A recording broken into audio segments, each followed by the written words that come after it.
Hey there, Four States. This is Luke Taylor, and welcome to another edition of the Author's Corner here on KNEO 91.7 FM, The Word. And today we have on the program with us Hunter Williams. He's talking to us from out in Chattanooga, Tennessee. He is the children's pastor of Ridgedale Baptist Church out there, and also co-host of the Cross-Formed Kidmen podcast. He served in various ministry roles, and he's also this book we're going to be talking about today that he's written. It's called How to Teach Kids Theology. These are deep truths for a growing faith, and so this was co-written with Sam Luce. But Hunter Williams, thank you for being with us here on KNEO. Thank you for having me. Yeah, is this your first book? It is my first book, and it was such a joy that this was my first book because I got to blend two of my greatest passions, theology and children's ministry. And so thankful for how God orchestrated for this to be the first book I get to publish. Yeah, and this is from New Growth Press, and they put out a lot of great books. And so I'm looking forward to hearing more about this one. And maybe that's where we should just start is I'll let you introduce this book for the audience. Absolutely. So How to Teach Kids Theology, the book's title is pretty on the nose, so there's no guessing what it's about. But it came out of this burden of I was on staff with Awana for several years, and a couple of years ago, they came out with a research project called Children's Ministry in a New Reality. And one of the statistics that came out of that project was they asked how comfortable are church leaders having conversations about doctrines of the faith with kids. And to my shock, 40% said they were not comfortable. And I just thought, how could this be? Of all the things the church should be comfortable doing, it should be having discussions about doctrines of the church. And one of the things the book or the research project said that might be a cause for this is that there was lack of training. And I thought, surely not. Of all the resources and publications that we have, there must be something out there that gives leaders the confidence to discuss these things with kids. And as I did research, I saw there really wasn't much out there. There were a lot of great books on theology and a lot of practical tools for children's ministry, but there weren't really many that blended these two things together. So that's where How to Teach Kids Theology, that was the catalyst for it, is we wanted to write a book that did a few things. One, it would highlight the problems that has led to this issue of almost 40% of leaders lacking confidence in having conversations about doctrine with their kids. So it highlights these problems, but then it gives principles to combat these problems. And then finally, because it's a how-to book, every chapter is filled with practical ways to apply the principles you learn throughout the book. So we cover everything from why do kids need theology? What is theology? How does it affect our worldview? How do you teach it? What impact does it have on your life? Recommended resources.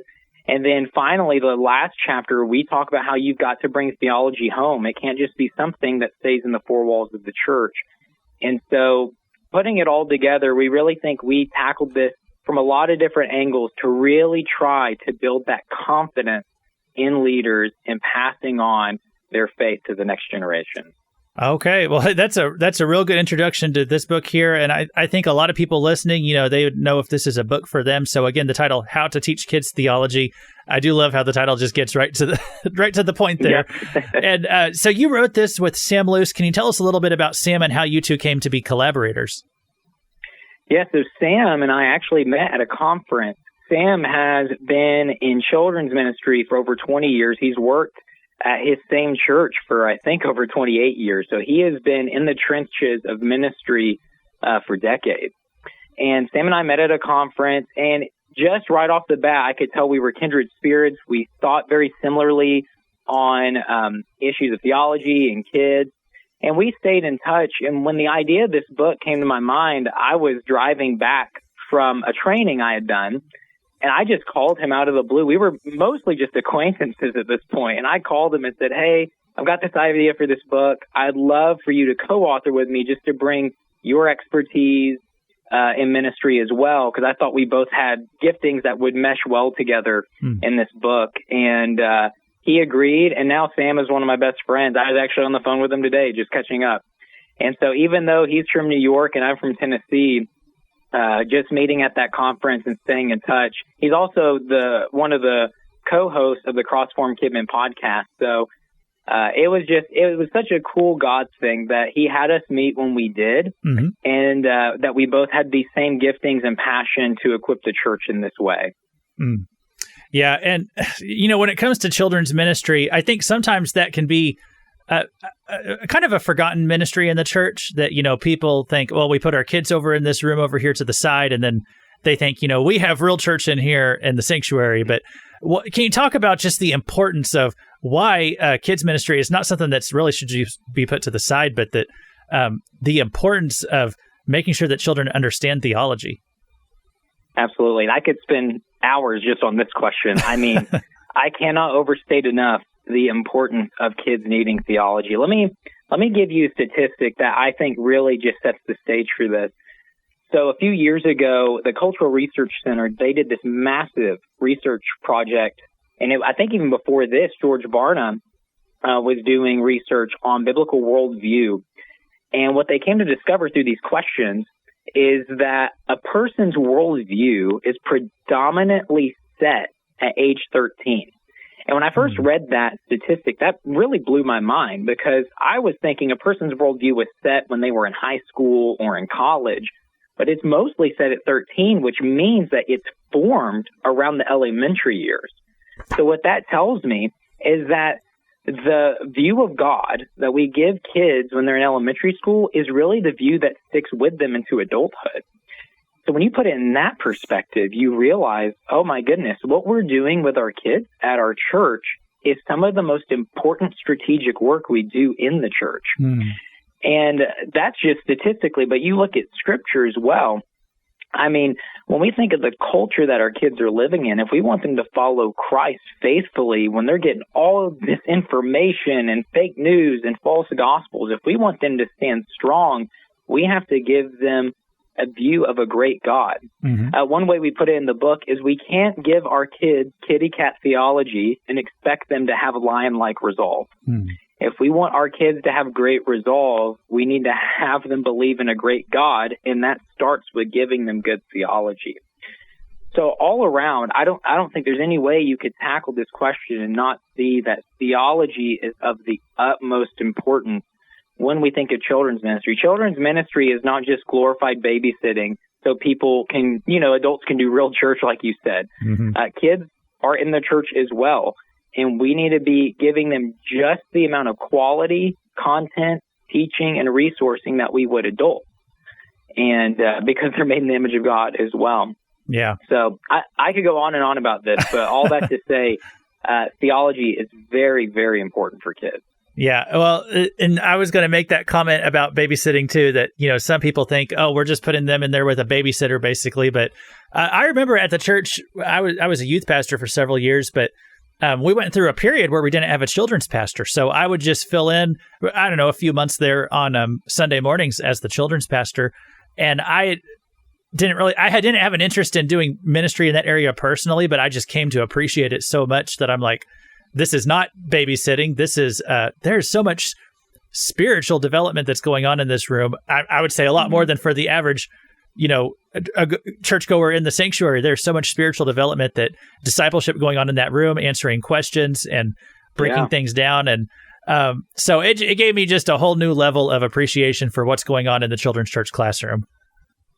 Yeah. And you talking about being a youth pastor, I don't think people realize a lot of what your church is experiencing now is because of faithful child spiritual development that happened previously. Because the quality of students you had was coming on the back of the quality of the children's ministry. Yeah. It's like what I told my church when I first started working here. I said, hey, if you want to know what this church is going to look like in 50 years, look in the eyes of our kids and then ask yourself, what are we giving them today so that they'll be faithful leaders then? And so again, you just can't overstate its importance enough. Yeah. Yeah, no, I think a lot of churches just need to not orient themselves so much around what's going on in the sanctuary on Sundays, but think about what they're doing for that next generation in the children's church classrooms, wherever they are. So again, the book today, it's called How to Teach Kids Theology. These are deep truths for growing faith. It's by Sam Luce as well as Hunter Williams, who we're speaking to right now. He's from out in Chattanooga, Tennessee. And this is his first book, actually. And so I'm really glad we get a chance to tell everybody out there about it. And hopefully, people who are listening, I think this is a great book for parents, but if you're a children's church leader or involved in that sort of ministry in your church, I think you'd get a lot out of this book and how to teach kids theology, as it says. So maybe before we go, we have time for just one or two more questions here today, Hunter. But what are some problems that maybe hinder leaders and parents from teaching theology that this book is going to help them with? Yeah, I think there's a few things. I think we have this mentality that they're just kids, so we can't go deep. We can't give them a lot. But as you were even saying, the questions that kids are asking, so much of who they become is shaped in these crucial years. And so I think what we do is we think because they're just kids, we really minimize what happens in children's ministry or in the home as parents. But when you minimize God, you can actually distort who he is. And so I think, there could be good intentions too, like we're trying to make the faith accessible and things of that nature. But if we're not careful, we can so minimize it that we distort it. One example I give in the book is we do caricatures of Jesus a lot of times for kids. And if you've ever seen a caricature painting, I always saw these on vacation, but when someone does a caricature sketch or painting of you, they give you like a tiny body and a giant head, or they give you a big nose and little eyes. Because what they're doing is they're overemphasizing one portion of the painting and minimizing the other. And I think we can do that in the portraits we paint of Jesus for our kids. I think if we're not careful, for example, we can give a caricature of Jesus where we overemphasize his friendship to the detriment of his lordship. Or on the flip side, we might elevate his holiness to the dismissal of his grace and love.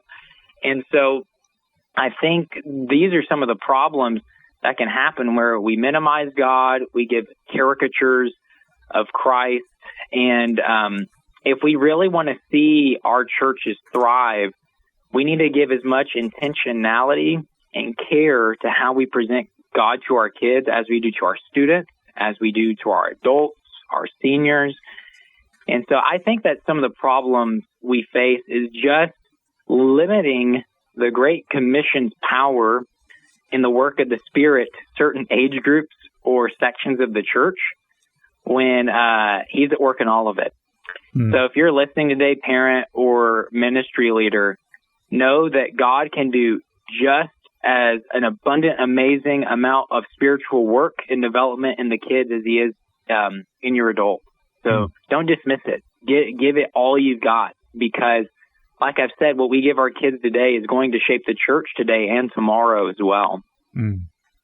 Yeah. This is really a book that's about equipping that next generation and the future of the church and raising up young people who will carry that torch forward. And so the book, again, it's called How to Teach Kids Theology. And we've been speaking today with Hunter Williams. And so, Hunter, I hate to say it, we're running out of time because I feel like I could talk about this a lot longer with you, but we appreciated your time. And where would you send people if they want to find out more about this book?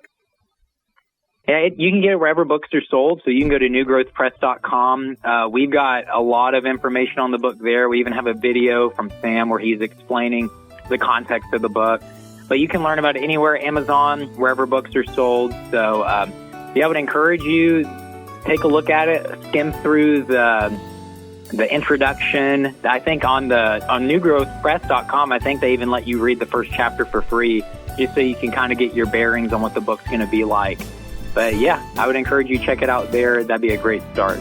Okay. Well, people can go and check that out. Again, it's from New Growth Press, and we appreciate them letting us have a copy of the book here to talk about today. And we've been speaking with Hunter Williams about how to teach kids theology, deep truths for growing faith. And so this has been Luke Taylor with the Author's Corner. And Hunter, thanks again for being with us. All right. Thank you so much for having me.